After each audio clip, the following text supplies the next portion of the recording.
Winter Ball isn't just a time of merriment. It's a time of great significance for the Fae. It is the first day we broke free from the tyrant. Before our current king, before our current era, there was a Fae on the throne. I know not his name. No one does any more, not even his son. But the goddess of winter struck his name from time itself. Thus he is simply known as Tyrant. Tyrant ruled for 1,000 years, having killed and butchered the previous royal family in a savage act of treachery. He had been their advisor for a long time, and their friend even longer. No one knows why he turned on them, but in the dead of night he stalked the castle and slaughtered the royals, the women, and the children too. He left no one alive to claim the throne back from his power grab.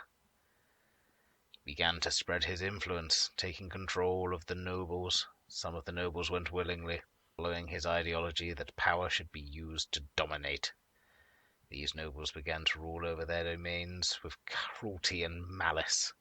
Their lands grew dark and evil. No Fae was safe from persecution, and every day was another day under their boot. Other nobles simply followed to stay alive. You were lucky if you lived in their lands. They tried to keep the peace, keep the Fae and their lands away from those who welcomed the new regime. They did not always succeed. Those who did not follow the tyrant were removed. I remember one day the tyrant riding out on a hunt and coming across a troop of satyrs.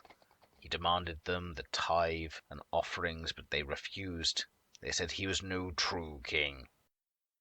Master Alok paused and wiped his eyes. They were hunted by the king's own hounds, one by one brought down by massive mastiffs, and then murdered by his own hands. Their horns adorned the bookshelf in this very library for years afterwards. It was horrible. Every night he would make common Fae fight to the death in the pits for his entertainment.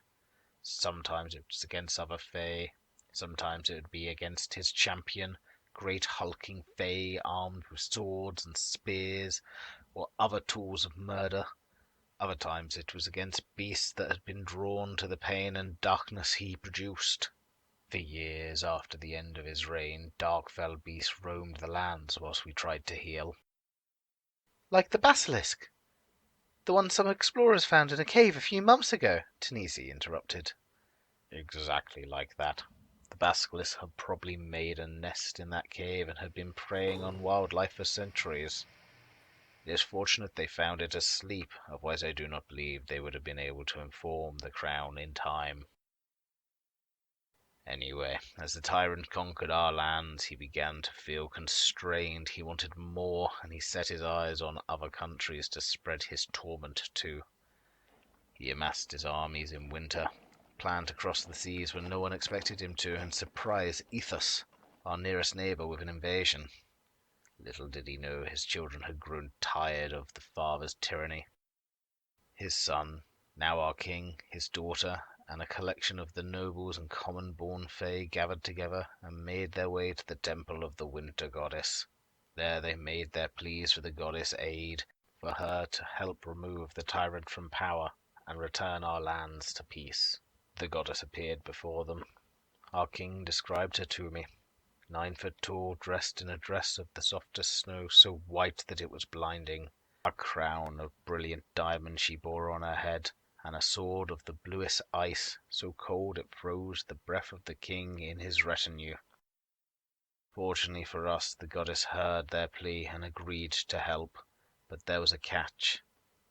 I cannot simply enter the mortal realm outside of my own temples. A willing host must offer themselves to me. I promise no harm will come to them from my presence. The tyrant's daughter stepped forwards, barely more than a girl, and offered the goddess her body as host. Our king tried to persuade her otherwise, tried explaining the danger she was putting herself in, to which she replied, "More danger than we are already in by contemplating treason? Why should someone else take my place? He is our father. It should be our burden to bear, no one else. I will do this, and you will not stop me." Finally our king relented, and then the goddess looked to our king himself. And you, Fae, who would be king? I will claim a favor from you. Not today, not tomorrow, but a favor I will have.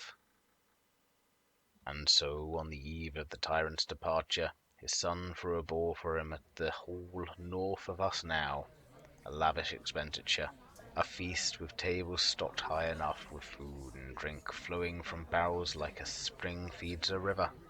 All the nobles were invited, and our king's allies were hidden amongst the serving staff. The tyrant immersed himself in the pleasures put on for him, the food, the drink, and the music. He had no idea what was coming. None of us could truly prepare for that night. We could not know how the goddess would act. At the stroke of midnight, when the barriers between realms are weakest, the winter goddess appeared, inhabiting the body of Tyrant's daughter. It was sudden. One moment the tyrant's daughter was dancing in the hall, the next a chill winter breeze blew through the hall, extinguishing the torches. Dressed in a dazzling white gown, eyes blazing in white flame, and brandishing a sword of ice, she said to the tyrant, You have committed crimes against these people. You have tormented the people of this land long enough. I refuse you to torment those of another land as well. As she spoke, she tore open a hole in the fabric of our world with her sword. The tear howled and screamed like a banshee as nearby objects were dragged into it. The tyrant merely laughed. Come now, you think a mere goddess possessing my child will stop me? He stood from his chair and drew his own sword. You don't think I'll kill my own flesh and blood to remain here? He stalked from the high table down to where his daughter stood. Leave my daughter, witch. Do not presume to tell me what to do with my lands. They are mine. Master Alok stopped speaking. Tears began to fall from his eyes. What happened next? Tanisi asked quietly. The goddess spoke again through the tyrant's daughter. A witch I may be, but better a witch than a plague causing boils and sickness on the world. The tyrant's face twisted in fury at her words. His eyes turned cold, and he raised his sword above his head before plunging it into his daughter's chest. Tanisi gasped. He killed his own daughter? Alok nodded. What about the goddess? Didn't she say no harm would come to her? The goddess said no harm would come from her presence, not that she could not be harmed at all. So what happened next? Well, with the tyrant's sword plunged into her chest, his daughter remained standing. Her white gown rapidly turned crimson with blood. Somehow the goddess was keeping her alive long enough to complete our task. Our present-day king rushed forward and engaged the tyrant in a brawl, tears streaming down his own face. They pushed and shoved each other closer and closer to the tear, until our king lay on his back next to it, the tyrant standing above him. It seems I am in need of new heirs, my son. Traitors the pair of you have turned out to be. The tyrant drew his belt knife. But didn't he win? Tanisi asked. If he had won, he'd be here now. What happened? Master Locke was silent for a while. He sighed deeply before speaking again. I pushed him, Master Locke said quietly. I'd never killed anyone before, never been in a brawl. Always kept to my tomes and my books, but I couldn't stand by and watch the tyrant win. All of the king's allies were engaged with tyrant's loyalists. No one saw me walk across the room. No one saw me walk up behind the tyrant. I was a ghost, nothing but a breeze, as the others in the hall brawled. It felt like an age, that walk. I didn't know what I was going to do until I arrived at the tyrant's back. By the time anyone did notice me, I'd made my decision. I pushed him into the tear. As I pushed, the tyrant screamed in rage. He fell through the tear, 1 minute here, the next gone into the inky blackness in front of me. The fighting stopped then from shock. The tyrant's allies, realizing he was gone, either fled or surrendered. I imagine some are still out there, biding their time in hopes of returning their tyrant king to this realm. Then the goddess tried to close the tear, but our mages believed that, with the failing body of Tyrant's daughter, it was not completely possible. That's why occasionally you can still hear in the hall the sound of wind as the tear opens briefly again. The goddess, after making her attempt, turned to us and said, Every year this tear will open again, and the tyrant will try to escape his prison. You will need to ensure it remains closed, lest you fall under his control again. She then looked to our king. I will claim my favor, king. The goddess then left the body of the princess. The princess crumpled into her brother's arms. I had thought her dead, but she had some small strength of her own left. She reached up her hand to her brother's face and smiled. Master Alok sniffed back another tear. She died in our king's arm with that smile still on her face. Since that day our country has been ruled over by the king and his council, the allies who helped him overthrow his father. One king, 3 noble fae assigned to the council by lottery every 5 years, and a collection of common-born fae elected by vote from their communities. I think the king fears turning into his father, and so shares the power and responsibility, so no singular fae can cause such damage again. That's how we get our country's crest. Master Locke closed the tome and pointed to the crest on the front.